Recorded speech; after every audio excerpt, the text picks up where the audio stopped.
Faadumo Ibraahim Gurey waa hooyo ku xanuunsan xeryaha qaxootiga ee Dadaab. Hooyadan oo xanuunsaneyd muddo 8 sannadood ayaa la keenay xeryaha Dadaab 3 sano ka hor si loola tacaalo xaaladdeeda caafimaad. Laakiin xanuunkeeda waxba waa looga qaban waayay xarumaha caafimaadka ee xeryaha Dadaab iyo gudaha dalkan Kenya.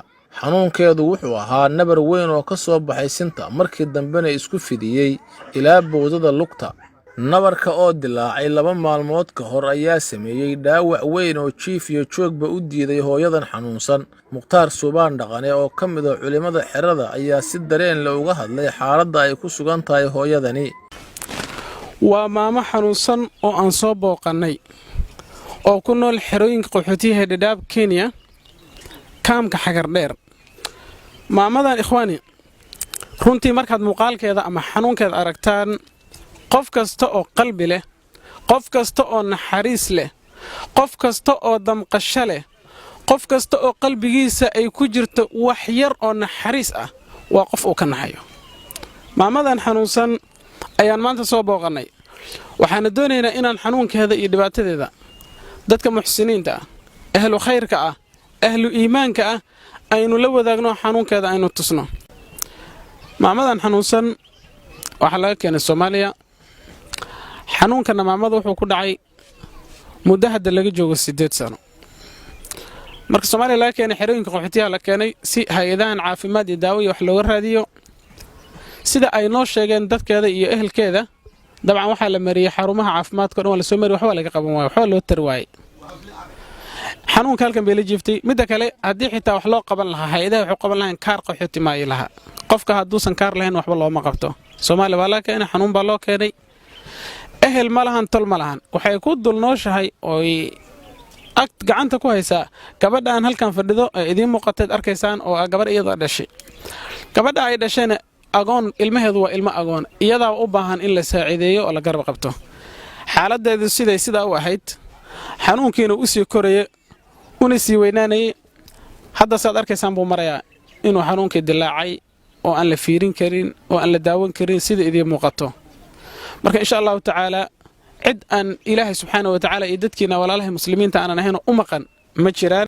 Mukhtaar ayaa ka sokow laxawga iyo xanuunka uu nabarkan ku hayo hooyadan waxa uu ka hadlay xaaladaha nololeed ee ku haysta xeryaha qaxootiga. marka koobaad horta guri iyada ay leedahay ma degano. reer iyada ay leedahay ma guri ay leedahay ma degano. waxay korsaar ku tahay gabadheeda.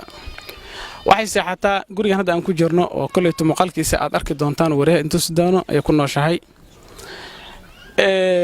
waxba waa wax in la daaweeyo oo ay daawo qaadato waxaa kaga sii horeeya oo awalada horta bal meel ay seexato waad arkaysaan had meesha ay jiiftaan sida u eg tahay meeshan ay jiiftaa. midda kale waxay u baahan tahay xitaa waxay qofku markuu sidan u xanuunsan yahay cuntooyinka caadiga galeyda iyo waxa iyo raashinka iyo ma cuni karo. wuxuu u baahan yahay cuntooyin sida caano iyo wax in la siiyo.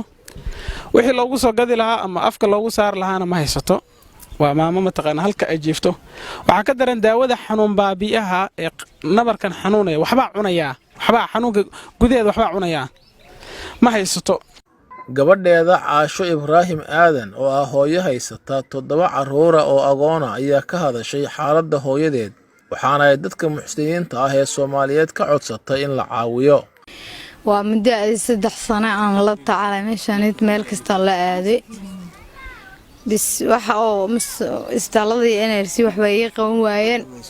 nabarkan weyn badan ku yeelay aduu iska qarxay saanay ay tahay. muslimiintu waxaan ka codsanaynaa diigargaartiin wax ay qabatiin idinkan Ilaahayna way jarsanad idinka siiyo. Ilaahayna oo jannad firdawso idinka waraabiyo. waxa oo ana waxa u awooday male carruur oo ma 8 carruur oo ma haysta aboo Soomaaliya ka soo dhintay. waxaan u awooday waxaan heli karaa ma jirta. Mukhtaar Suubaan ayaa dhankiisa guud ahaan dadka Soomaaliyeed ugu baaqay in gargaar degdeg ah lala soo gaadho hooyadan xanuunsan. anagu og adduunka in xanuun ka jiraan. adduunka dhan viruska xanuunkan corona uu haleelay oo dadka dhan guryaha joogaan in badan oo kamid u dhamaanayaan, in badan oo kamid la xanuunsan yihiin. Ilaahay baa idinkugu dhaarshay billaahi calaykum maamadan miskiinta ah xanuunsan. isku day inaad Ilaahay ugu dhawaataan. isku day inaad qalbigeeda farxad gelisid si Ilaahay adigana kaaga farxiyo. isku day inaad xanuunkan inta aad kari kartid qalbigeeda daawaysid waxaad ku bixin kartid ku bixisid si adigana Allah tabaaraka wa tacaala dhibaatada adduunyo iyo mid aakhiraba ilaahay kaaga fiido gabadhan cidna kaama xigto wallahi baanan garanayn ilaahay dartiisa u soo booqanay xanuunkeedan ka naxnay waan fiirin waynay xanuunka hay wallahi waa daaban waynay kulleed waxaan filayaa nin kasta oo qalbi lana inuusan fiirsan karin ikhwaani waxaad ogaataan waxa aad sadaqaysato cadaabta ayaad uga badbaadi carada ilaahay baad uga badbaadi hantidaada kugu barakoobi ilaahayna subxaanahu wa tacaala kurba iyo dhibaato kaaga fiidi qof kasta oo muslima kulleed ma daawan doontaan markaad aragtaan waan filayaa anu kulleed markaan arkay waan fiirin waaye yaa xanuunkan intan elamara Soomaaliya baa laga keenay maamadan Kenya la keenay waxba waa laga qaban waaye wayna go'day waa isla dilaacday meeshii waad aragtay inay go'do isla dilaacday saasay noqotay waxaan idin dardaarmayaa insha Allah tacaala ilna xariis la inaad ku soo eegtaan sidaan si aan ahayn uma seexan karto qaabkan aad arkaysaan ilaahay baa idin kugu dharshay qof bani aadana sidan ma u jiifi karaa 24 saacadood oo la iska rogayn oo la istaagayn oo la soconayn oo la gadoomaynin sidan qof ma u jiifi karaa maamada xaalad adag bay runta ku jirta waana aragtaan xaalad ay ku jirto Google ma lahan hadda saana u jiftaa sidaan ba ilaahay baa idin kugu dharshay ay ku jiftaa ilaahay subxaanahu wa tacaala ha idin barakeeyo maamadan gacan gurmada u fidiya